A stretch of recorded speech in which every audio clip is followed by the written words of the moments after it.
This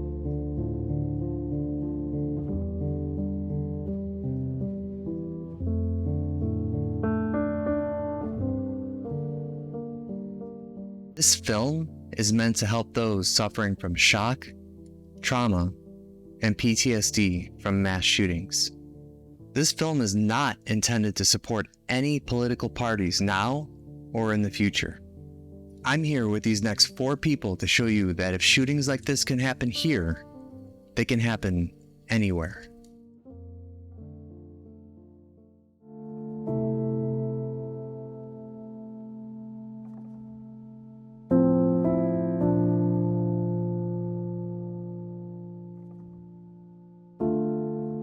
It was the morning of July 4th in Highland Park, Illinois, and things were getting started for the annual 4th of July celebration parade at the intersection of Laurel Avenue and Green Bay Road.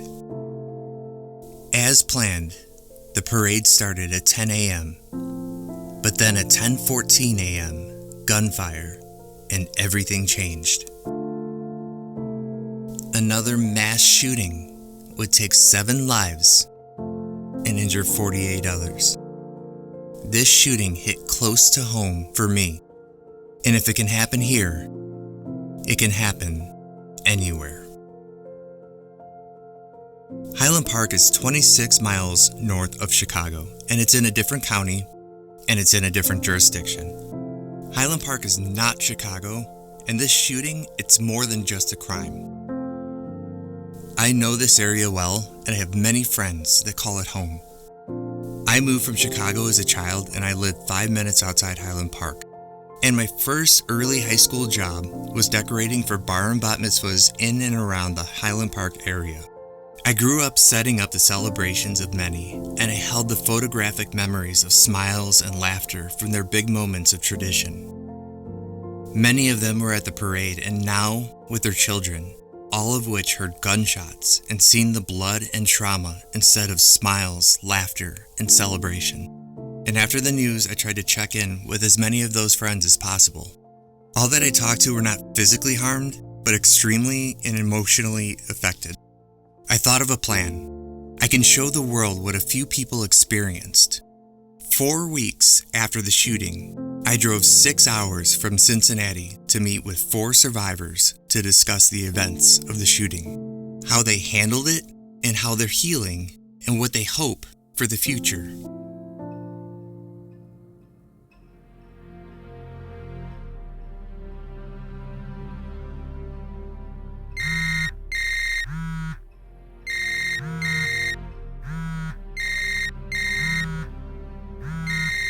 Hey, John. Hey. When did you get in? Yeah, I got in here late last night from Cincy. I'm packing up now and I'm gonna leave in a few minutes. I'm really happy that the 4 of you are ready to talk about what happened and how you're healing. How are you feeling? Even today, when I look back at it, it was such an overwhelming event that it didn't seem real then, and it frankly still doesn't even seem real. Literally the things that nightmares are made of. Okay, I'll see you there.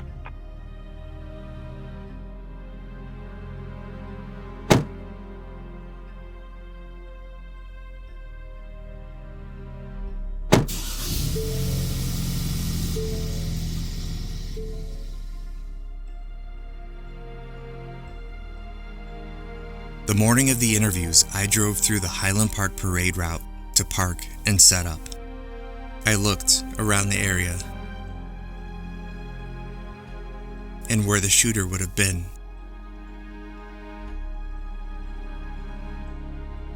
And where the victims and bystanders were. I could feel the presence of an eerie empathy of grief and pain in the air. I felt like there were ghosts all around me. And the sidewalks displayed love and hope in chalk. And there were painted rocks placed on picnic tables with loving reminders just to keep going. The town was slowly healing. The broken windows were replaced, and instead of shattered glass on the ground, there were memorials. It was a reminder of loved ones and friends that were lost in a matter of moments. I knelt down to get a closer look at the hundreds of small emotions bundled in a small memorial. Religious prayer statues of crying rabbis, children's toys, flowers by the bundles, poems, and most of all, pleading words from all ages to end gun violence and to ban assault weapons. The energy from the pain from this memorial was just the start. Sitting with these 4 survivors is something that I'll never forget. I hope one day we can look at these shootings and say, it's time to change, and time to end the violence. I made this film for those that are suffering from trauma, shock, and PTSD from a mass shooting. The pain is too much. I hope this helps people know that they have someone to relate to and have paths they can take to heal and make change.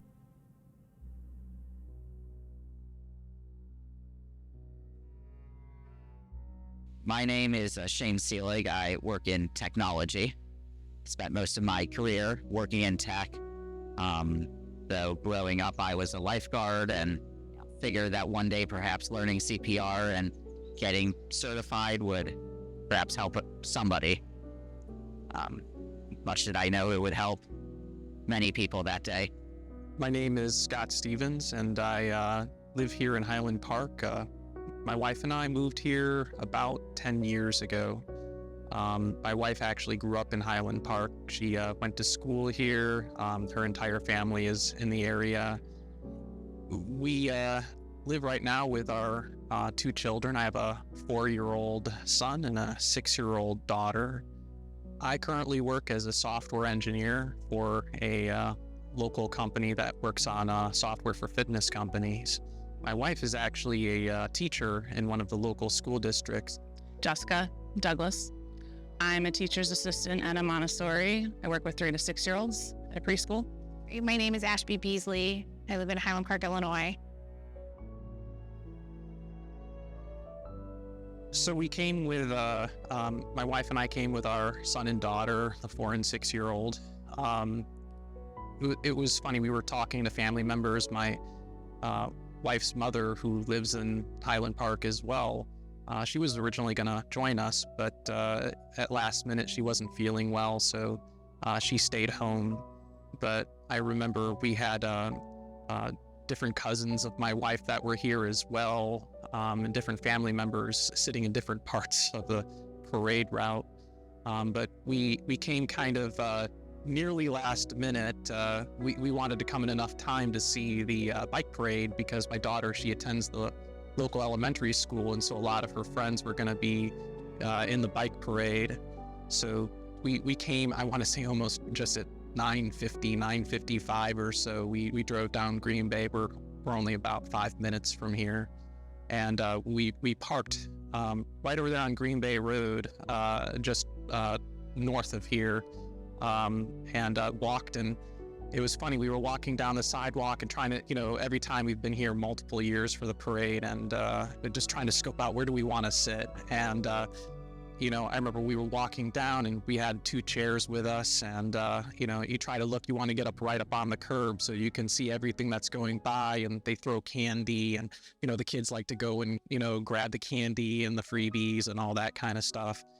And it just so happened, and you don't really think too much on these kind of things, but we were about half a block over there, so like on the corner from here, and we just saw an opening just wide enough for 2 seats, and it doesn't seem like a big deal when you pick the seats that you pick, but after the events that occurred, I think to myself, well, what if those 2 seats were not open? I could have been sitting over there. I could have gone there. Normally, we go where there's shade, and the spot we picked didn't have any shade, but we just, we're like, hey, it's open and it's right up on the curb and the kids could sit right there. And for some reason, we didn't try to go somewhere else. And that ended up being, very lucky for my family and I? So the Highland Park Parade has not been around for the last couple of years because of COVID. So in the last few years, we've gone to Lake Bluff. They finally had the fest set back up and the parade going. Me and my ex split up, and it was his day. He asked me if I wanted to meet them at the Lake Bluff Parade, and I tried to talk them into going to the Highland Park Parade since it was up and running again. Just thought it would be a great time for all of us to be together now that Highland Park was up and running again. I've gone to this parade almost every year since I was a kid. Was really excited, actually, to see it happening again. We parked past the park, walked through the park. We posted up by the post office. That's kind of where me and my family have posted up every year growing up. It's kind of a good spot. My half-sister was going to be in the parade, riding horses. She lives in the Gurney area, and she's been horseback riding since she was a kid. And I was meeting up with my father, my half-sister's 2 daughters, and her husband and her mom. And we met up with them right as the parade was coming down. At that point, the sirens and, fire truck and everything were going by. And then that's when my sister Haley and the other friends she was with on their horses started coming by. And the parade kind of dispersed from up the corner down here over on Central. And we were trying to kind of figure out what was going on.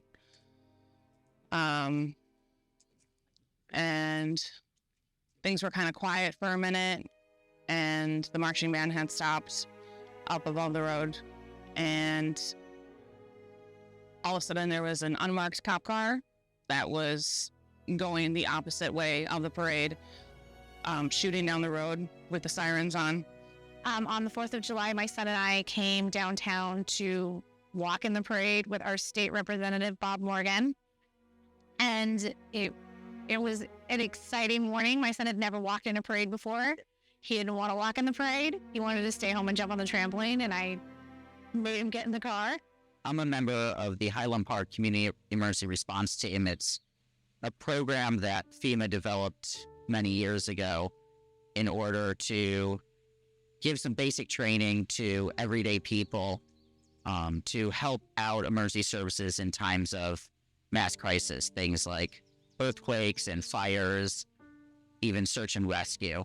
What that ends up meaning in Highland Park is we get all that training, but we end up usually helping with things like crowd control and making sure children don't get lost. July 4th was no exception. My job there was to ride my bike, and I was supposed to be keeping children from running out in front of the floats. One of the things that stands out to me is we all think that this is not something that would happen to us. I mean, Highland Park is, a community where we have a 4th of July parade. It's a community where the biggest thing that we deal with on the 4th of July is a kid that got separated from his parent, or maybe some, heat, hydration issues. It's not the community that I would have thought about for a shooting. If it can happen here, it can happen anywhere. And I'm sure that's what every other community has said. In its aftermath, I don't feel surprised that it happened. And what I'm getting at is, I don't know what the right answer to stop this is. I know that there's a lot of strong opinions out there. I know that there's a lot of hard questions, from the role of guns in our society to mental health and early intervention and simply being kind and nice to our neighbors.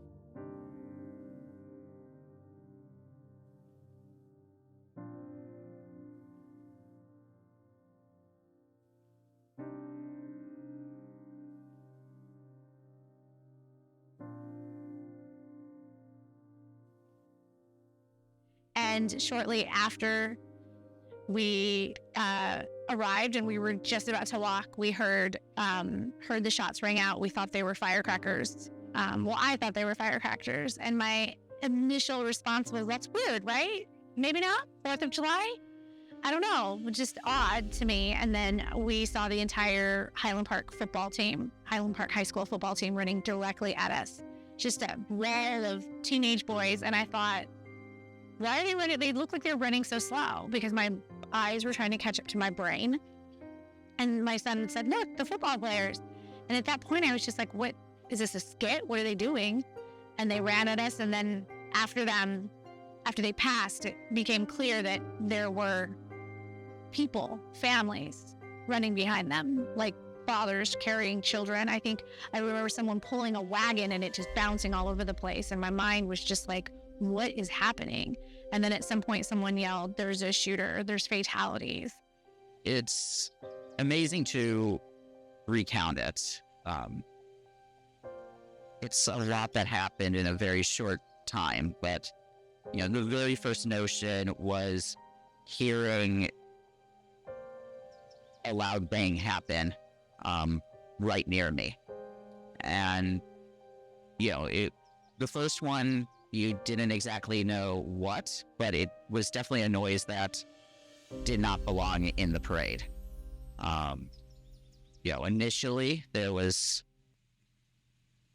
some hope that it was firecrackers or a car backfiring, but pretty quickly it started to get a little too mechanical, a little too regular, and very quickly it became evident that people were getting hurt, that my neighbors and fellow Highland Parkers were starting to fall right where they stand. And very quickly people just got to their feet and started literally running for their lives. And I think staring that crowd in the eye was when I knew that this wasn't just a shooting, but a mass shooting. We sat down and we watched the parade go by. It started out with the kids' bike parade. I remember one of my daughter's classmates, she waved hi to her. Her mother's actually a nurse over at Highland Park Hospital. We later learned that after the events occurred, she had called ahead to the hospital to let them know that, people were going to be coming over there and that they had to get ready. But that stuck with me because as the parade progressed, first it's the kids' bike parade, and then, they have the, I believe it was I don't know if it was the fire trucks first or the marching band, but we watched that go by, and all of a sudden we just heard this banging noise. Bang, bang, bang, bang, bang, bang, bang, bang, bang, bang, bang, bang, bang, bang.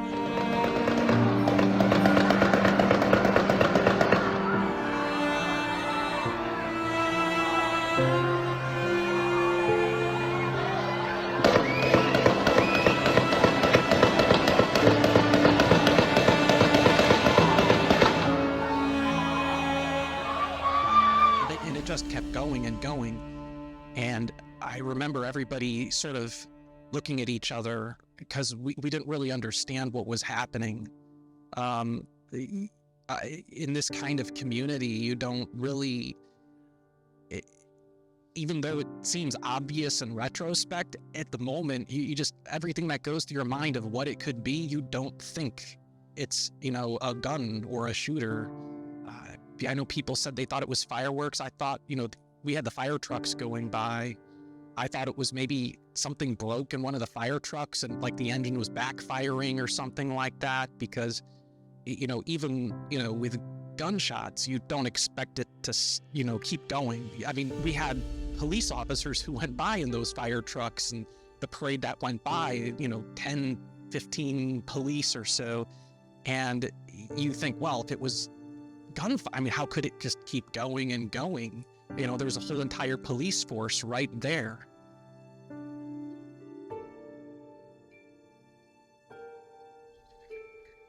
Memory of it is not entirely what you would consider normal memory. It's very clear moments. You asked me, if I remember exactly who I helped, and there are certainly names that I remember. And And there's people that I've heard about, and there's others that I just remember trying to help them. And, that day, when the shooting first happened, I ran to my first victim and, very quickly just kicked into gear and, felt for a pulse. Felt none, started CPR, moved to give some rescue breaths, and realized as I was sitting there trying to open the airway and pull back the head that, my hand was squishy, or touching something squishy, and realized that I was literally holding that person's brain. That day I would go on to do CPR on 3 different people, none of whom survived. There was also a lot of other violence and trauma that occurred. I describe it as, it was blood, brains, and bone literally across the sidewalk here. In some of our trainings, the police were telling us that tourniquets have now become standard issue gear for most police officers, because if you get shot, it's probably the singularly most useful thing that could probably save your lives. And I remember sitting on the floor, the police officers were, obviously focused on trying to stop more shooting if he was still here, grabbing police officers who had their guns drawn by their pant leg, yelling at them just to give me your tourniquet. I would hand a bunch out that day, but I had to apply 2 myself. There was another man who pretty quickly after the shooting came running up to me to ask me what was wrong, what's going on. And I look at his shirt and it's drenched in blood. And I start yelling at him, "Are you hurt? Are you okay?" He goes, "No, I'm fine." And I start pulling him down to the ground, and he has a massive shot to his chest. There wasn't enough first aid equipment on the scene to even help him. And I remember having just about 3 pieces of gauze to treat him, and, ended up having to stick my fingers in his chest trying to stop the bleeding. I think on terms of the major people that I treated, 3 died, 3 survived, but there's also a lot more. I remember walking through, these places, and the businesses were fantastic. They opened their doors and allowed people to seek shelter in there. But I had multiple children that were sobbing, and not just the way that a child will do a tantrum or complain about having dropped their ice, but, literal faces drenched, scared for their lives, asking me, "Is he gonna break in here and kill me?" There was a woman that had hundreds of pieces of glass shattered into her legs. Someone else that had a fragment of a bullet in her back, and when we were going to take her to the hospital, asked us how much was it going to cost, because perhaps she would just leave the bullet in her back.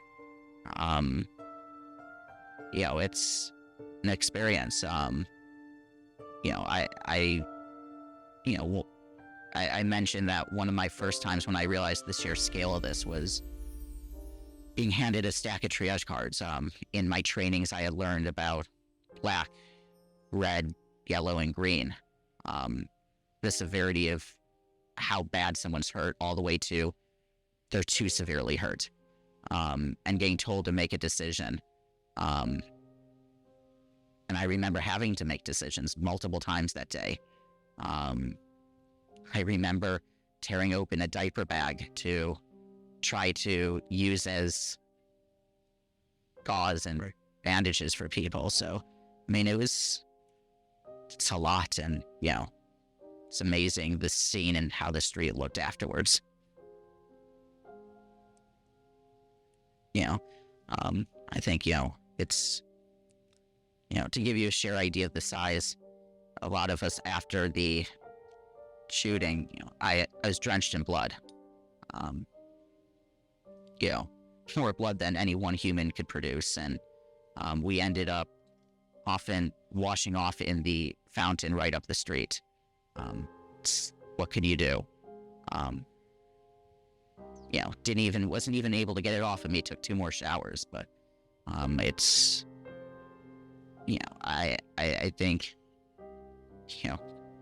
before anyone starts to say that this isn't a serious issue, they should see the photos and, see what one person can do when we don't act.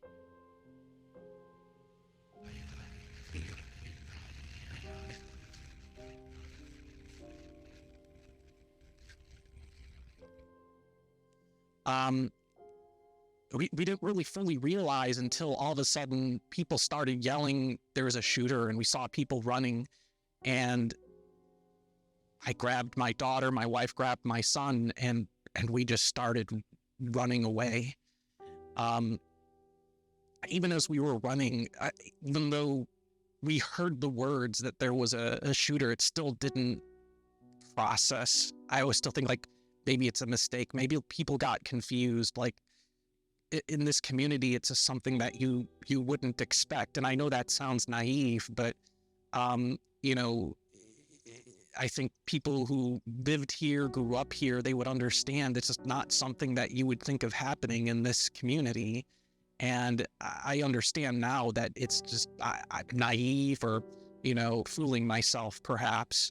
And I could understand how many people who, have not experienced this kind of thing could think the same thing, that they're somehow protected or in a bubble. But I would say, just like how I was fooling myself, you're fooling yourself if you think that this can't happen where you live.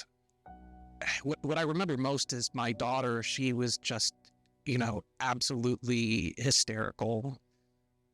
She was just screaming, "What's happening? What's happening?" The top of her lungs. She didn't have any idea what was going on. I told her, "You got to run." And I kept on, I'm trying to take my daughter away as fast as I can. But at the same time, I have to look behind me. Where's my wife? Where's my son? We have to keep moving. There's a huge crowd. You don't want anybody to get trampled. You're trying to figure out, am I running the right direction?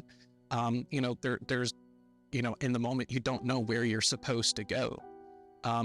We heard the gunshots coming from over this direction. We assume it's safe to run the opposite direction. So we're running down the sidewalk. I remember someone looking at us. I don't know if it was an official person or whatever, but someone said, "Go to the school." We ended up getting towards the art center over there because, when someone yelled that, I'm like, that sounds as good a place to run as any. And so that's the direction we ran, and we hid for I want to say a half hour or so. Eventually, I left, had my wife and, kids when they felt safe over there. I wanted to get them out of the area. So I went back, watching what was going on, and got to my vehicle and drove around to pick them up, and we went home. I remember my wife left her cell phone behind. We were just running so fast. You just drop everything and you just start going. The moment, because we know what time the shots went off, which was 10:14, the moment that it happened, I had taken a picture of my sister at 10:15.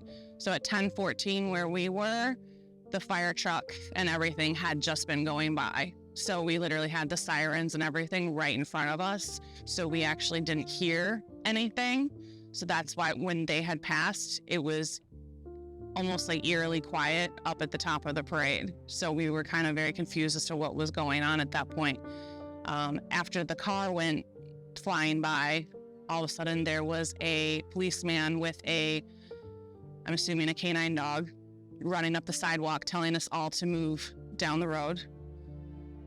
And he wasn't saying anything else. He was just shouting, move down as he was running.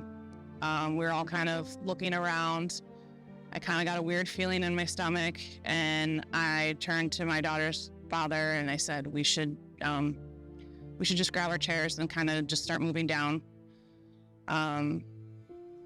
It was at that point I kind of started trying to get my daughter situated, and I saw a woman running through the crowd and the sidewalk with her child. And then beyond her, you could see more people running. And I said, you guys, I'm like, let's just move through the park. Let's just move back to the park and see what's going on. My sister's husband told me to throw my daughter in the rolling cart that they had. So I threw her in there. They were holding the twins. They're pretty little. And we just kind of grabbed our stuff and started booking it. And at that point, everyone's kind of just rushing, not running, but like rushing through. My friend calls me. She was running late. She was with her 1-year-old baby, and she's crying. And she's like, what's going on? She's like, people are rushing into their cars and pulling away. And I'm like, I'm not really sure what's going on yet. I'm like, just get in your car and, turn around, get back in your car, and, we'll meet back at home. And then on the other line, my friend Andrea is calling me, and I pick up the phone, and she's sobbing hysterically, out of breath. I can barely make out what she's saying, but finally she's saying to me, she's like, shots are fired, shots are fired. She's like, it's an active shooter, get out of there. She's like, I just got home. I just ran home with the girls. She's like, get out of there. So we just got to the park. We saw my sister had cut through on the horse, met us there. The kids are kind of freaking out. They're like, we don't want to leave. We don't want to go. And at this point, like, we know there's real danger. So we're just kind of trying to stay as a group and get back to where the cars are. We finally do get to where my sister's husband's car is, and he's trying to wrangle the twins into the car. All kids are kind of freaking out because they don't want to go. And at this point now, I just feel like we're a lot more in the open. So I told my ex to take my daughter. We'd come in separate cars. So I said, just give me everything. And he was like, you sure? And I was like, I just want you to take her and go. Because I knew he could move faster with just her than the stuff. And we just started charging down the road. At this point, people are driving quickly racing to their cars. So at this point I had stayed pretty calm, but now, like, moving to our car at this point, the panic was setting in, especially knowing that he was, people were saying he's on the loose, like, get out of there. Finally got back to our car. By the time I threw everything in, he had already gotten her buckled in and was driving off, and that's kind of when I lost it in the car, just kind of realizing everything that happened. And at that point, as soon as I was in the car, that's when my phone started blowing up. Everybody was calling, like, are you safe? Are you out? My brother was actually up here with both my nieces. I didn't know that. He was up on the corner of Central and Green Bay, so he was a lot closer. And I believe my oldest niece was the one who had told him, those were gunshots, we gotta go. So, I mean, it was all pretty crazy, really fast. And I mean, I'm glad we weren't anywhere closer, but there was definitely that. I mean, our immediate thing was to run and cut through the park. So there was definitely that, well, what if that was his or their idea? Because at that point, we didn't know it was just one person. You're just like, there's active shooter. So you just kind of feel exposed and you don't know what's going to happen next. And it wasn't until we pulled up back into Highwood, which is the town over, that I even felt like remotely like I could breathe again. So, and, made sure to call everybody, made sure they were getting out. My dad's a firefighter. So since he was there, he stayed back to see if he could assist with anything. So he stayed back on foot. And my sister was actually stuck. They stationed a bunch of people who were in the parade into an area because they couldn't get out of there. I mean, they had the horses. So she was actually stuck there for hours. I know I was just trying to stay calm for her because she was upset. She was like, I don't want to go. And I could sense that, like, a tantrum was coming on. And I basically said to her, I was like, I don't know what's going on. I was like, let's get into the park and try to figure it out. I was like, but we need to move from this area right now. And I don't know if she understood the tone. My kid, to be honest, my kid's normally not a great listener. So she was just kind of like, when my sister's husband was like, if you want, you can put her in the cart. I think she was happy once she was kind of like in the cart and there was movement going on around her. So at that point, she kind of wasn't questioning. I mean, she was definitely like looking around quite a bit more than she would normally be. So I think she was kind of just assessing, like, why are people grabbing their stuff and just going, So I think her brain was just kind of working, and she didn't have it in me to fight me. And she was just kind of like, okay, we're going, I mean, she saw all the stuff in the park too when we walked through it. So, I mean, in her little mind, she was probably thinking like, okay, well, if we're not doing the parade, now we're probably going to go play. So I don't think she had realized just yet, the emergency of the situation. And I think when I saw a man trip and fall, like a full-size man trip and fall on the ground, I knew we had to run. And so we started running. And we ran up on First Street, which is just like a block over.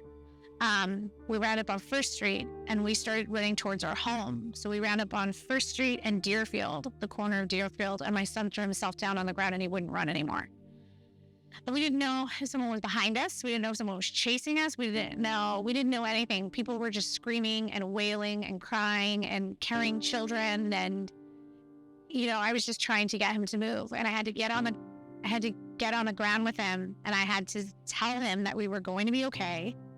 And he had to get up and that I was going to keep him safe. And he got up and he started running again.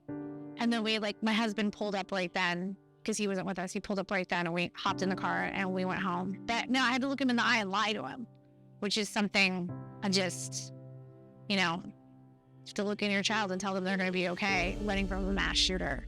No, I definitely didn't. I was definitely in a deep state of confusion for far too long before I realized what was happening. And then when I did understand what was happening, I still just didn't really know what to do other than to try to keep my son in front of me in case someone was shooting from behind and trying to get us home as soon as possible. And I'm a tough love mom. I was raised in the 80s. My instinct is usually just to be like, nope, this is what we're doing. Get it going. Let's go. And I think initially when he threw himself down, that part of my motherhood technique kicked in and I wanted to be like, get up, let's go. But there was something in his face. There was such a primal and guttural sense of really sheer terror that stopped me. And that's when I got down on the ground with him and looked him in the eyes and convinced him to run in a way that I probably normally wouldn't, because he was 100% convinced he was going to die. Like a 6-year-old little boy. I could see it. He was purely terrified and certain that he was going to die.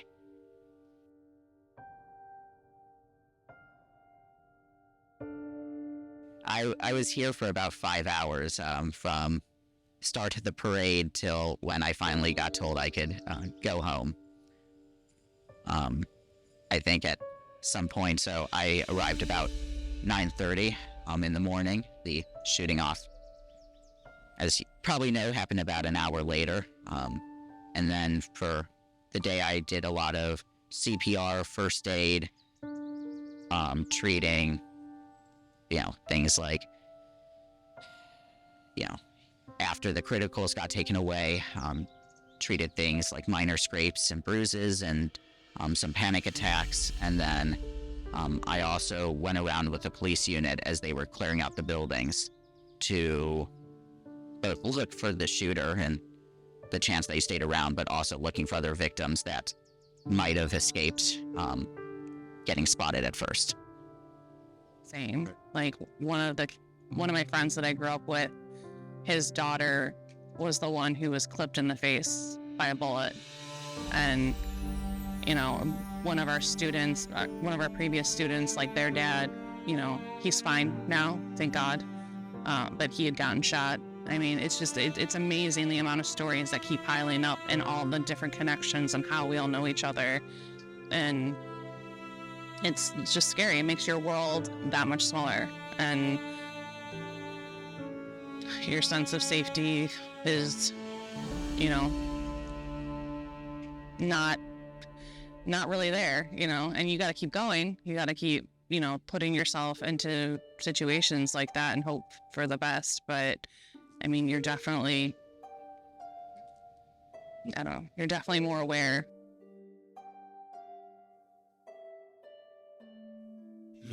At some point, when they said who the shooter was, at some point, we were just completely stunned because the shooter's mom lives a block and a half from our house.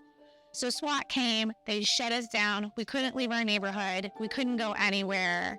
And it turned out that the shooter had come to his mother's house while we were in our house a block and a half away, took her car and drove to Madison. So, our neighbors were, oh, he's probably gone, far gone. There's nothing to worry about. It's going to be fine. When we found out later, he was actually a block and a half away. It was stunning, really, just to know that someone in your neighborhood, someone who lives next door to one of your friends, can do something like this. He would be caught a couple hours later. By the time I left, they at least had him they knew who they were looking for. I think about the time, or shortly after I got home, the police actually, he grew up up the street from me. And, it was very surreal when I got told that, the police are up the street from us. And I went and asked, and, they're saying that they were looking for the shooter. And, they believe that he came to, my block. Yeah. But no, he was still at large. And I think, frankly, it was too exhausting to even truly think about what would be next. I'd spent 5 hours thinking about what's now, what's next, what's here, to think about what can we do in the future.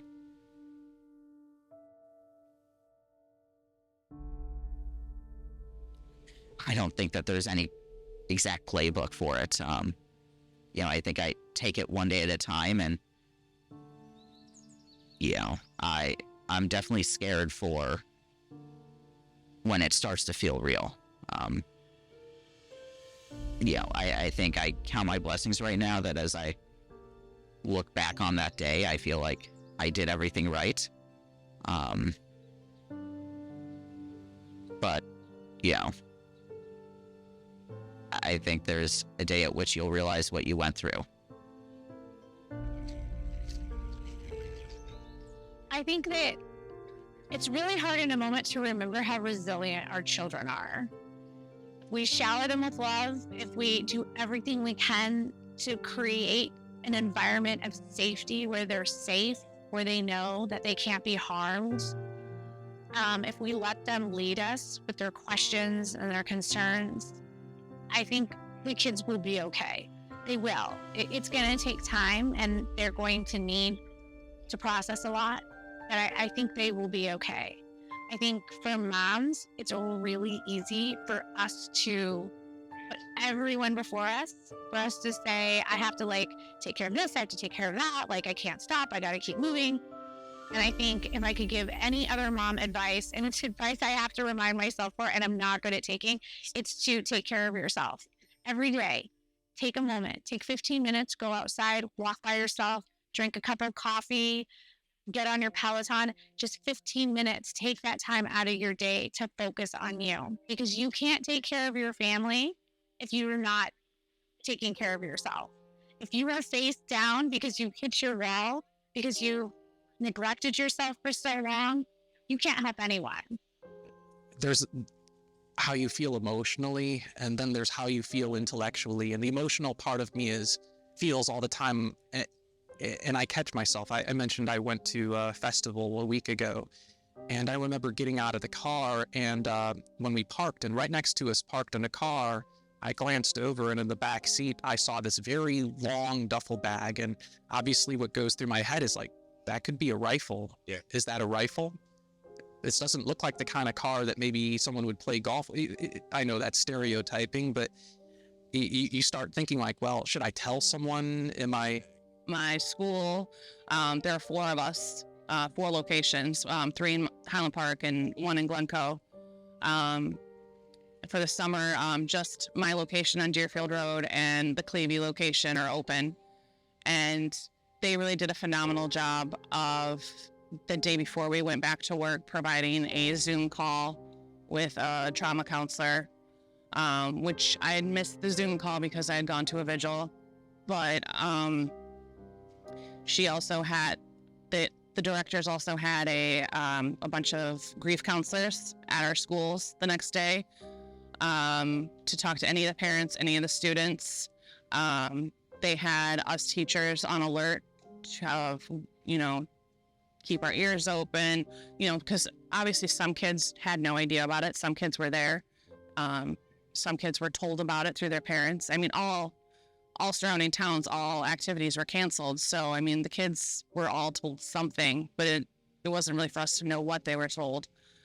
Later that week, they actually had a trauma counselor come talk to some of us parents, and my boss asked me and my coworker if we wanted to go since we were there. So we had a support group meeting, which was extremely helpful in a lot of ways, and I wasn't expecting it to be, and it was actually life-changing in a lot of ways.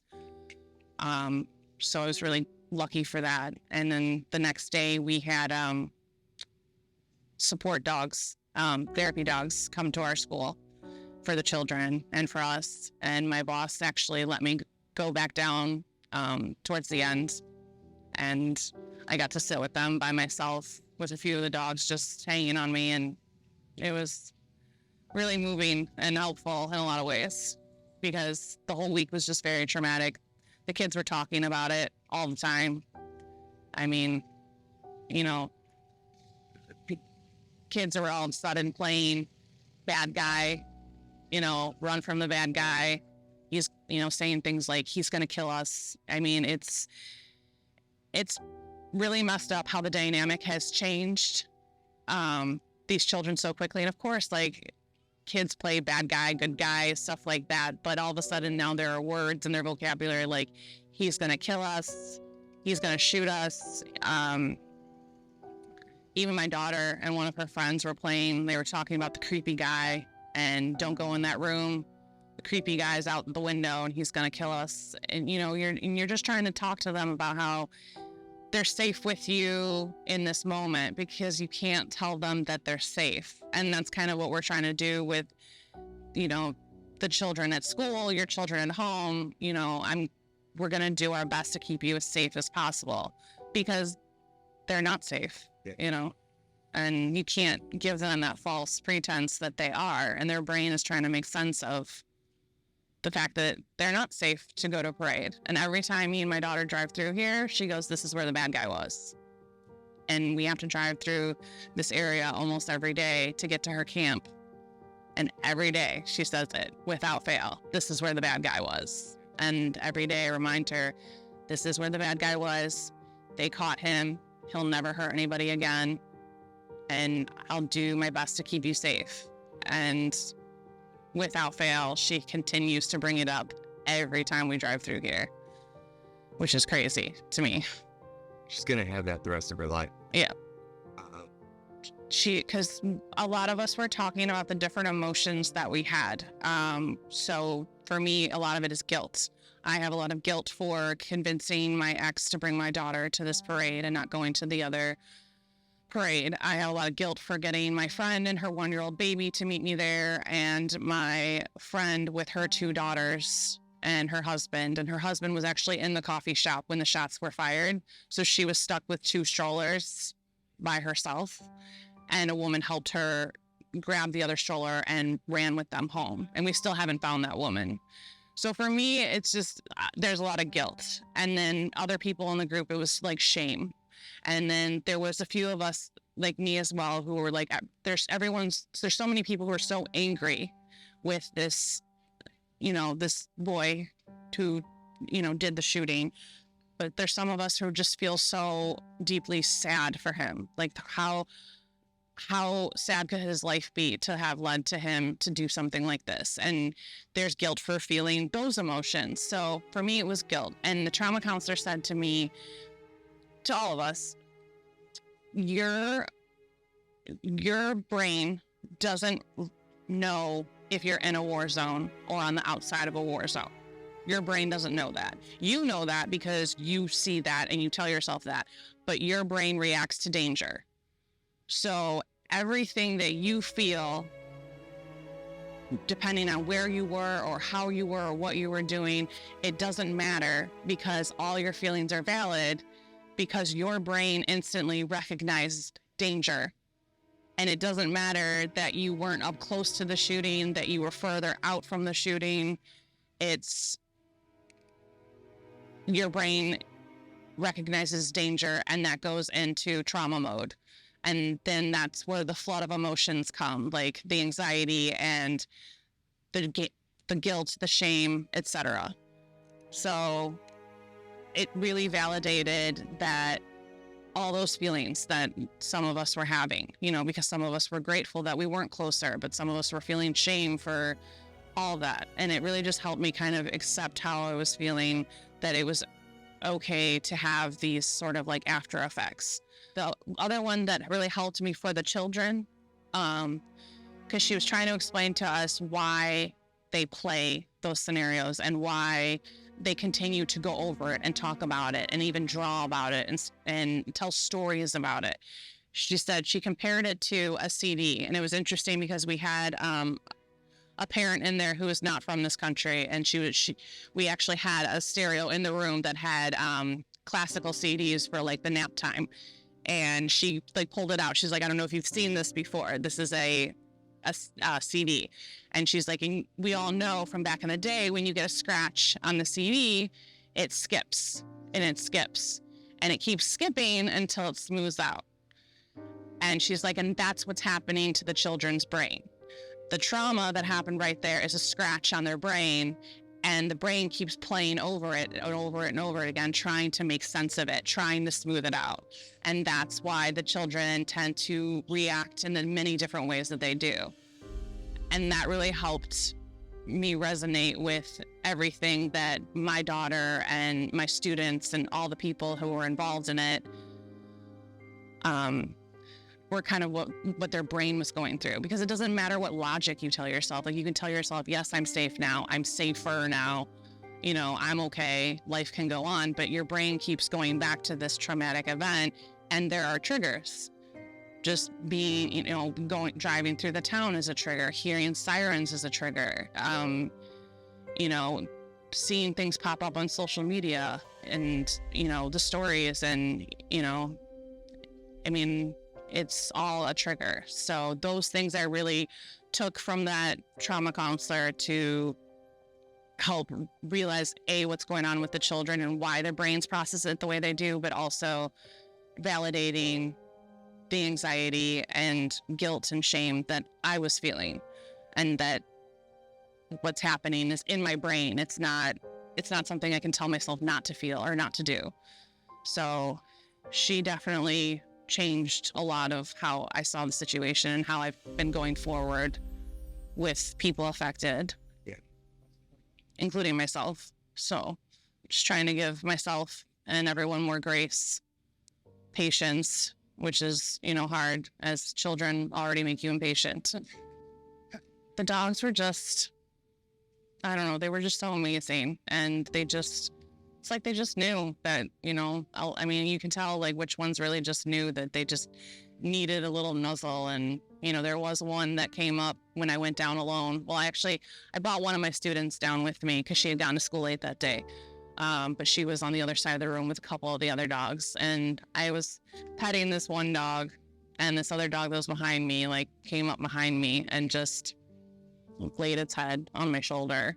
And I, like, literally started to tear up. And I was like, he just must have known that, like, I needed that, you know? And he just came and laid with me. And it was just pretty wonderful just to be in, like, a happy, like, warm moment, you know?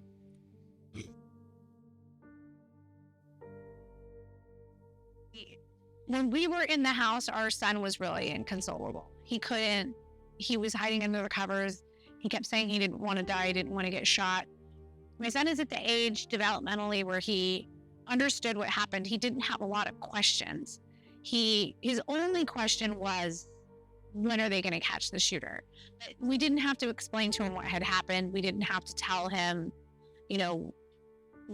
that there was a shooter, that there was a gun, like all of these, which are conversations that a lot of families had to have with their children. He already knew. He understood what was happening. So he was in a state of deep fear that he would be shot, that the shooter would come by and shoot him. Just that is what was in his head. So for us, I think trying to get him just a small sense of normalcy, to play with like one of the other kids in the neighborhood, to take his mind off of it, was sort of important to us. And for him not to see us, my husband and I, because all I could do was cry all day, and we didn't want him to see that. So, just getting him that sense of normalcy, giving him a sense of safety, was really important to us. We're still trying to process what happened. We worry a lot about, what our kids will take away from this. You get kind of torn, because on one hand, you want your kids to just completely move on, that they don't talk about it, that they're, you want them to get back to their normal lives. But there's a part of you that also feels bad that they treat it like any other day. If when they do move on, you can't help but feel, well, does this now feel normal to you? Does this feel like, hey, this is just another, holiday parade, just like any other holiday parade? They're so young, they don't have the context to know what normal is, what normal isn't. I think one of the more heartbreaking times was when my son, he likes to make up songs. He's 4 years old and he sings stuff, and he started singing a song he made up about, no more bad guys with guns. We want the world to be, something like that. I'm going to say it wasn't very catchy, but seeing your kid, he wasn't as affected or didn't show it as much when the events occurred, but I see this sort of shadow or echo of what happened that comes up very subtly as he's slowly trying to process and understand what happened. And I want to help him through that and understand it, but there's a part that feels this is not the normal things that you want your young children to be thinking about. You don't want them to be asking, like, is there going to be another shooter at the parade next year? Is there going to be a shooter at this festival that we're going to? I remember a week or so ago, they had the festival in Highwood, and we went, and my wife and I were just discussing, how do you feel about going here? And do you think it'll be okay? And I remember my kids, is that because of what happened at the parade? And it's just like, they don't always bring it up on their own, but it's still there, and you see it. I mean, I absolutely think that I feel I have to be strong for my family. When you first asked that question, I thought to myself, well, it's hard to kind of talk through all the different negative things that, could potentially happen every single day. But instead of trying to, talk them down from that, I feel like I need to lead by example and show them, that we're not just getting blown by the wind. We have strength, and we can actually, pick our own path and navigate our own way through. And that's what I'm trying to show to my children, that, I see this as a problem, and I'm going to show them that, we can take action to try to make a difference in this world. And I hope that positivity and that strength will, over time overpower whatever negative feelings that they might feel about this event. I don't think that I can make them 100% safe, but I could show them a way to, through my own example, how to cope through this situation. I would also say to, everybody, but then even fathers especially, I don't think that this is the time to necessarily sit on the sidelines. I know there's a lot of people who aren't quite sure what to do, don't know how to, communicate with their children. There's multiple examples of, situations that are hard to navigate. And I think, for me and perhaps for others, the best thing to do is to don't fret too much about how to move forward, but just take those first few steps. And, you may be walking into a place of uncertainty, but I think it's important that you discover your way to help make the world better in whatever way that you feel you can. But things are different, definitely different now. There's Wednesdays in the park at the market in our town in Highwood. And first couple times we went after that, it's just different. That there's danger, possible danger. And that's what's sad. Like, knowing that I grew up going to this parade every year since I was a kid, some of my happiest memories. I love the 4th of July. And my daughter loves parades, and she loves any sort of fun shenanigans like that. And it was going to be a really great day. It was really going to be a wonderful day. And a lot of people have been robbed of that day for the rest of their lives. I don't know what that day will mean now for the rest of us here. I mean, this is the first time I've actually walked back into Highland Park since this happened, uptown Highland Park. So, I mean, our children are the future. It's our job to be there for them, to keep showing up. And it is a challenging job in every retrospect, whether they are your children or students or your nieces, nephews, neighbors. It's our job to talk to them and watch them and listen to them. These things happen because we're not looking and we're not listening and we're not paying attention. And these children deserve better. So we just need to keep going, and we need to keep trying to make sure that people are okay, places are safe, and we need to be more aware of our surroundings when we are places so that we can, have a better future, especially for the children.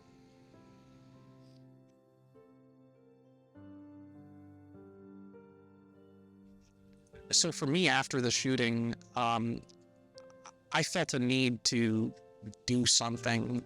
I did need a day to kind of process things. I took a day off work, but then afterwards, I couldn't help but feel as though, the type of weapon that was used against us, and those kinds of weapons don't belong in the hands of civilians.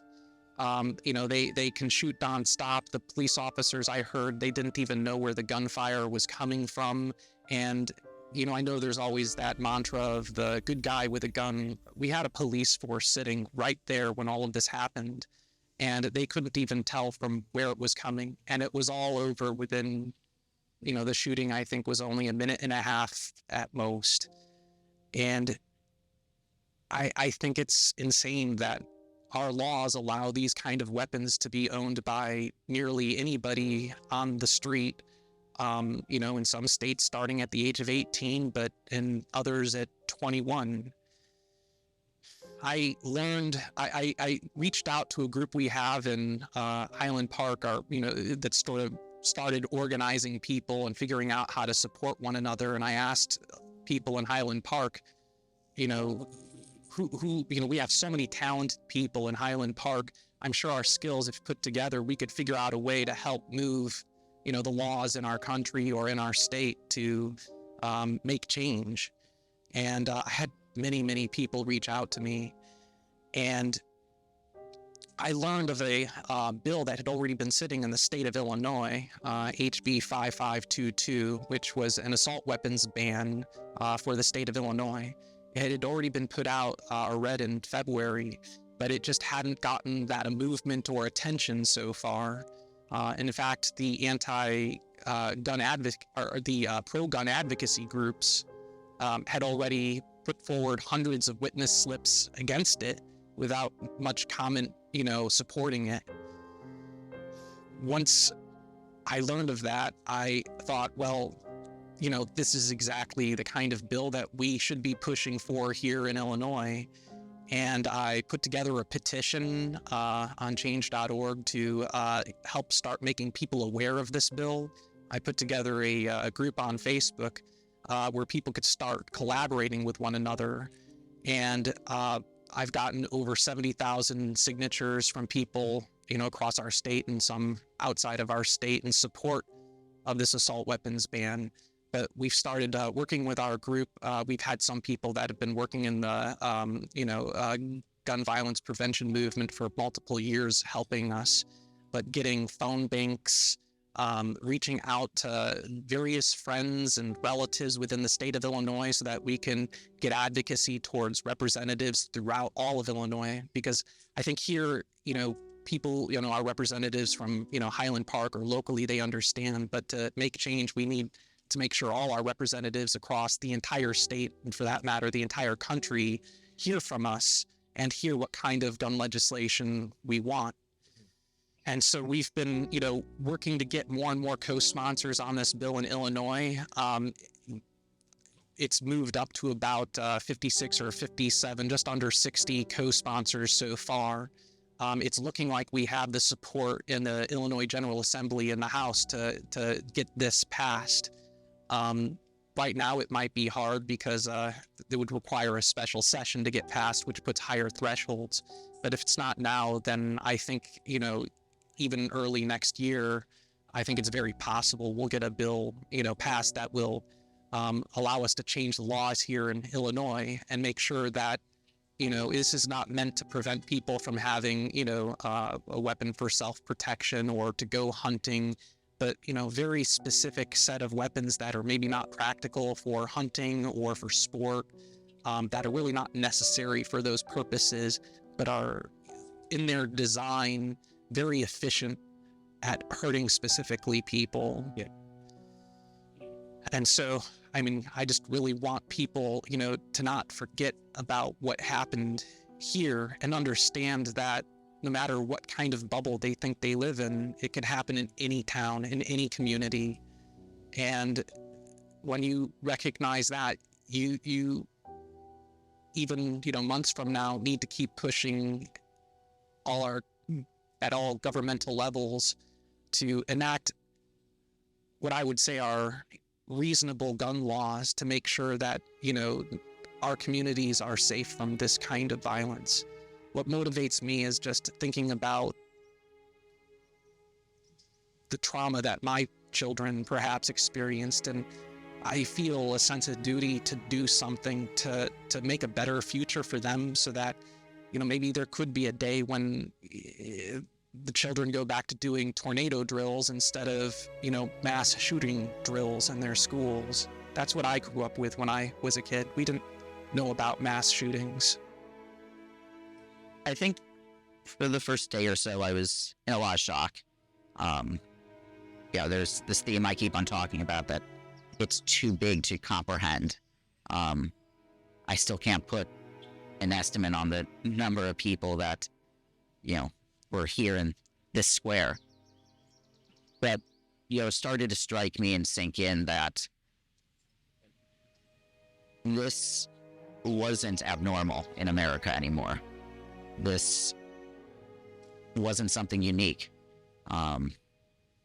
It was just recently I was listening to the news, hearing about Uvalde, and still seeing, news clips and articles about how that went down. And I started to go, why is this normal? Why do our community have to think about this? I've talked to a mom that goes, every time she goes out in public now, whether it's a grocery store or a swimming pool, she talks to her children and says, if something's wrong here, this is where we'll meet, and this is what I want you to do. There's where you can hide. There's where I'll be. And it's amazing to start to think that this is life in America. And I heard I was in DC for the Senate Judiciary hearing on this. And at that time, officially there was 47 more mass shootings that had happened in the 2 weeks since Highland Park. And I think all that culminated to me to say, we've had an experience, and, perhaps we can make a senseless act of violence actually mean something, and maybe it can actually help others spare what our community has faced.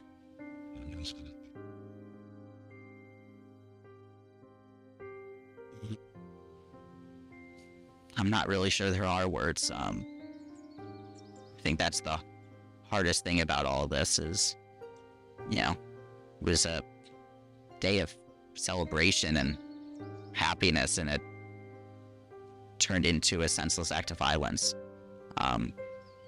which, as I say it out loud, sounds very mundane compared to what it actually was.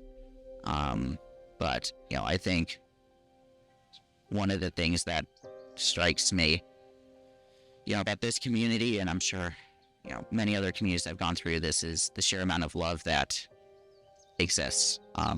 This is a community that has really stepped up and,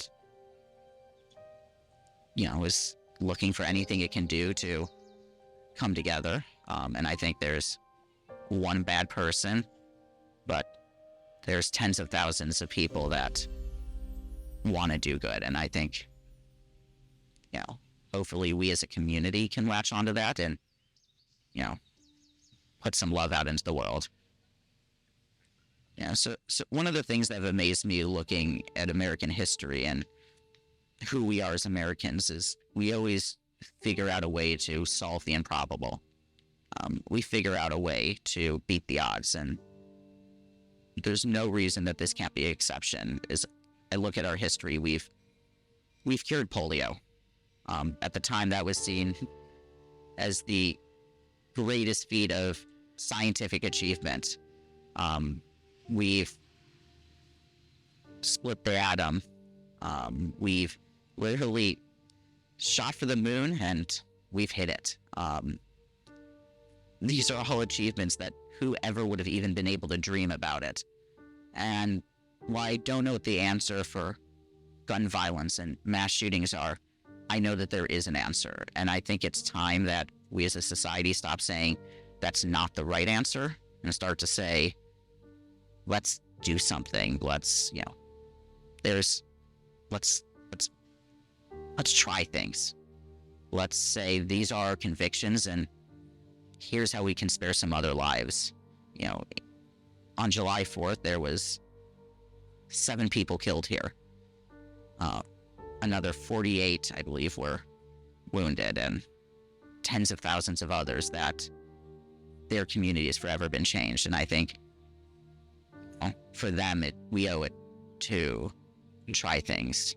And for all the other victims, for the 47 more shootings that have happened since then, for the hundreds that have happened, the thousands prior to this, I think we owe it. And I would also add that I think it's easy in a world of hatred to think about doing something like this. So I think, if anything, it starts with us and our neighborhoods and our families to just love one another more.